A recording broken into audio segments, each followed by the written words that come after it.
Hey everyone, again, wanted to make another quick short video here that goes over some of the terminologies that I'm going to use while describing the baseball that we're watching. First, we'll just go over basic different pitch types that we will be looking at. There's four-seam fastballs, which are basically your straight fastballs that appear to have a little rise to the hitter. There's two-seam fastballs, which have a slightly different orientation that come in just about as fast as four-seam fastballs, but they feature a little bit more movement downward and arm side away from the pitcher. There's cutters, which also feature a little bit less vertical movement than a four-seam, and they're typically about 3, 4, 5 miles an hour slower than the four-seam fastball, and they feature a slight amount of cut, which is movement to the glove side of the pitcher from their point of view. There is also two different types of sliders. There's gyro sliders, where the ball spins like a bullet, tends to feature a lot less movement than other breaking pitches, and most of the movement is downward. And these pitches can be thrown very hard, and they're very sharp at times, so they work very well off of fastballs because it's hard for the hitter to pick up whether the pitch is a breaking ball or fastball until very, very late in its travel. Then there's the sweeper. This is the pitch I was known for in my career. The sweeper is basically a version of a slider that breaks a lot right to left or left to right, depending if the pitcher's a right-hander or a left-hander. The idea is just to run the ball as far one direction as possible. Not a great pitch for swing and miss, but a really good pitch for weak contact and to set some other things up. And it certainly unlocked my career once I started going to that pitch quite a bit. The next pitch is the changeup. Now, there's many, many types of changeups in modern baseball, but the basic concept of a changeup is it's sort of a fastball but slower. We can talk about changeups that have a lot of drop on them or changeups that don't have a lot of drop on them, and that's a little more nuanced. But that's the idea behind a changeup, is it's kind of a slower version of your fastball and kind of changes the timing for the hitter.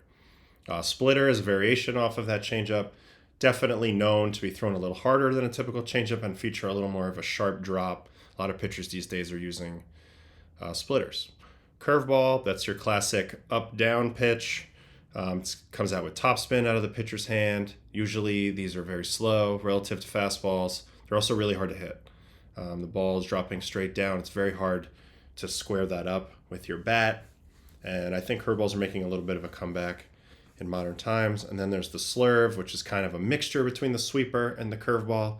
So it's a curveball, but instead of going straight down, it's sort of moving on a diagonal down. So sometimes you'll see that classified as a slurve. Slurve being a combination of the word slider and curve. So those are the pitch types. Now we're going to talk a little bit about pitch movement that I'm going to be referring to. I'm going to say a lot of things about VB and HB. VB, I'm referring to induced vertical break, which is the amount that the ball resists gravity on its way to home plate. The highest values you're going to see for this are around the 20, which is mostly like an elite four-seam fastball. Pitches that look like hovercrafts coming in.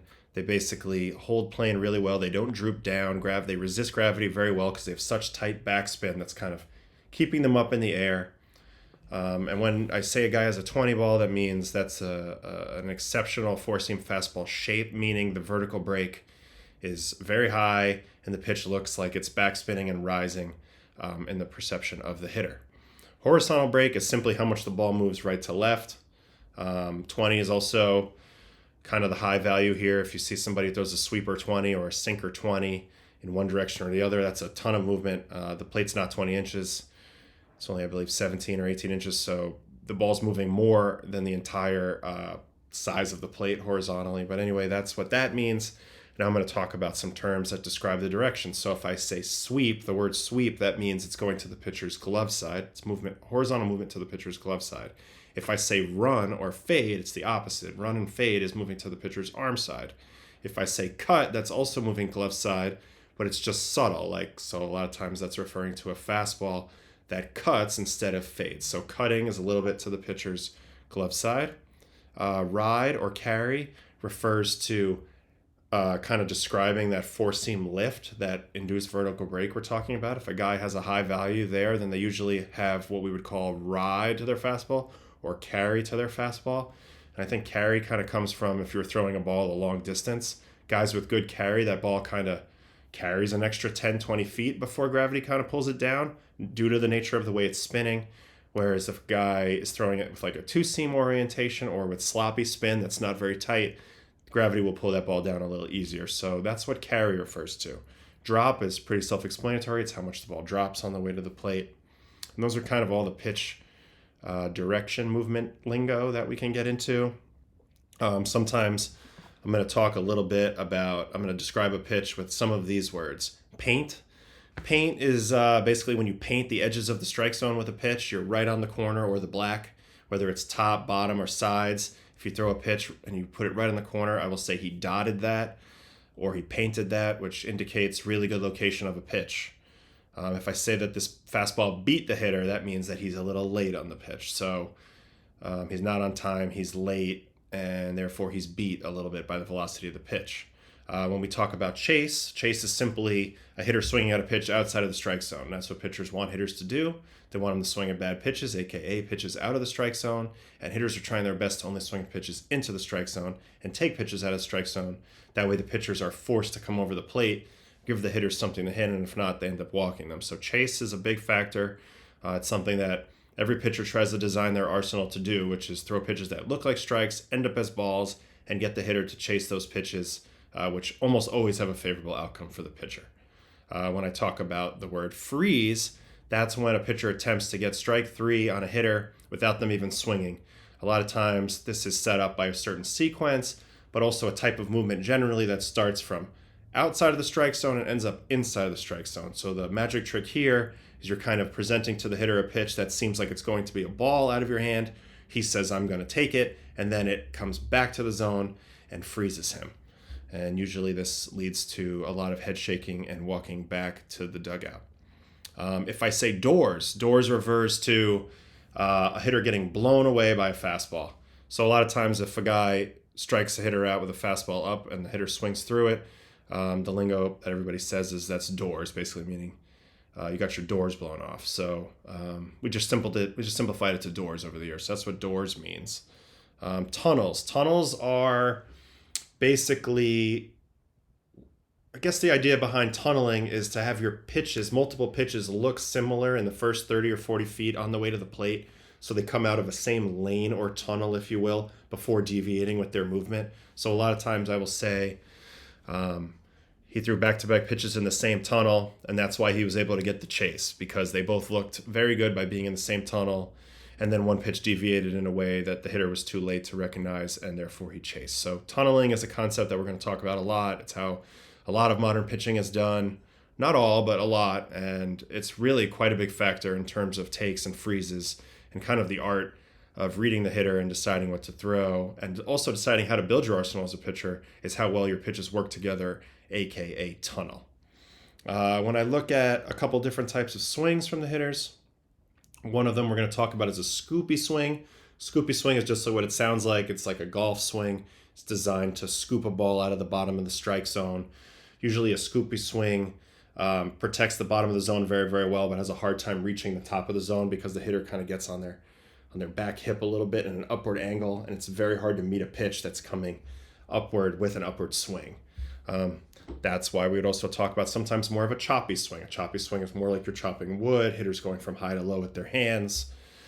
This usually protects against the high pitch a little better, but then you struggle with the low pitch. You end up chopping in the ground and not doing anything of any significance with it. So those are two types of swings that I'll often talk about, Scoopy or choppy. Then there's also the emergency swing, where a hitter was not going to swing, realizes that a pitch is going to be a strike, kind of at the last second, and just fires at it like an emergency. We call that emergency hack or emergency swing, so you hear that sometimes. We're going to cover this concept called effective velocity, which is a complicated topic, first debuted by Perry Husband. Years ago, I read some of his PDF books on this topic, and what it's referring to is how you could have two pitches, both 90 miles an hour. One pitch is outside versus inside to the hitter. How that is actually effectively absorbed by the hitter is that the pitch inside will appear faster than the pitch outside. So you're constantly calculating not just how fast your pitches are in a vacuum, but also how fast they are perceived by the hitter. And those give you some clues about how to basically affect timing disruptions with the hitter.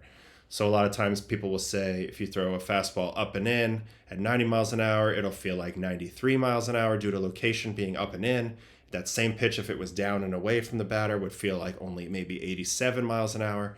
So it goes to show you that even with one pitch at the same speed, you can create different effects and different timings for that batter through a concept called effective velocity. I will be expounding on that a lot more, but I wanted to drop it in here as a little bit of a nugget, just to get us start to think about, one of the ways that guys do get guys out, and one of the ways that I'm going to have to describe it is through the use of effective velocity.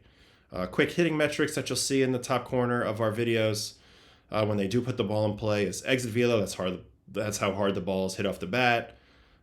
Typically for a homer, you're going to have to see at least 95 miles an hour off the bat, probably over 100, and depending on the part of the park, you might have to hit it up to 105 if it's dead center, or depending on the dimensions of the stadium. But exit velocity is just an objective number that shows how fast the ball came off the bat. Launch angle is the angle at which the ball was hit. So obviously a very low number is going to indicate a ground ball, even into the negative numbers if you're hitting it straight down. Anything like with a very high value, like 40 degrees or above, is a really high fly ball. And even if you crush it, it's probably not going to make it far enough because it's too high. Optimal launch angle for a home run is about 25 degrees. So that's what the hitters are trying to do. They're trying to hit the ball hard and at about 25 degrees because that's going to give you the best outcomes of homers, doubles, extra base hits, basically all the stuff that gets you paid, makes your OPS look really good, and makes you an all-star and those types of things as a hitter. Two more hitting terms we're gonna look at real quick. One is ambush. When I say ambush, that's basically a guy who wants to swing at the first pitch. Pitchers need to get ahead to control the at-bats, and oftentimes they'll throw the most hittable pitch on that 0-0 situation. And if a hitter swings at that and is right on time, we call that an ambush. So as a pitcher, we're always looking out for ambushes. You never want to get ambushed. There's actually really good result stats on guys that do ambush the first pitch when it's in the strike zone. So it's one of those things, nobody has any information on each other yet in the at-bat. And from a pitcher's perspective, when somebody goes aggressive after that first pitch, you feel like you got ambushed a little bit. And the last one is a statue. Sometimes a hitter will be in an automatic take mode on a pitch, and he'll literally not move at all and not give you any indication of his timing or what he's looking for or anything. And he just stands there like a statue. So we'll call that a statue. So those are some of the terms that I'm going to be using this year. I will probably make more videos to break down more terms as I can think of them, but I don't want people to be too confused about any things I'm talking about. This is a little bit nerdy, but we want to invite in everybody to learn as much about baseball as possible. And this is truly the lingo that the pros use these days. The language of baseball has a lot to do with vertical break and horizontal break. Terms like spin efficiency, which is how efficiently the ball is spinning on the way to the plate. 100% would be pure backspin, 0% would be pure bullet spin. Almost all pitches have a variety of an amount of both of these. So it could be a 90% backspin or Magnus spin, as we would call it, and 10% gyro spin or bullet spin. These are complicated topics, and there's some really good videos out there on the internet, including one by my good friend Trevor May, where he breaks down a lot of this stuff. But these are some of the terms I'm going to be using. If there's any more questions, feel free to drop me comments, get in the chat, write me an email at baseballandcoffeetheshow@gmail.com, and let me know what I need to expand on a little bit more, because I really want everybody to see the game the way I'm seeing it. And I do realize that not everybody has that lingo kind of in them. It's kind of like another language, so it's almost like let's become bilingual here as we go on the show. And I'm going to do my best to loop everybody in so everybody can have a great time. But I wanted to drop this video really quick just to go over some of the terminology that I have been using and that I will be using going forward. And I'll probably have to make a little bit more, but I'm going to leave this at the top of my YouTube page for reference. All right? Thanks, guys.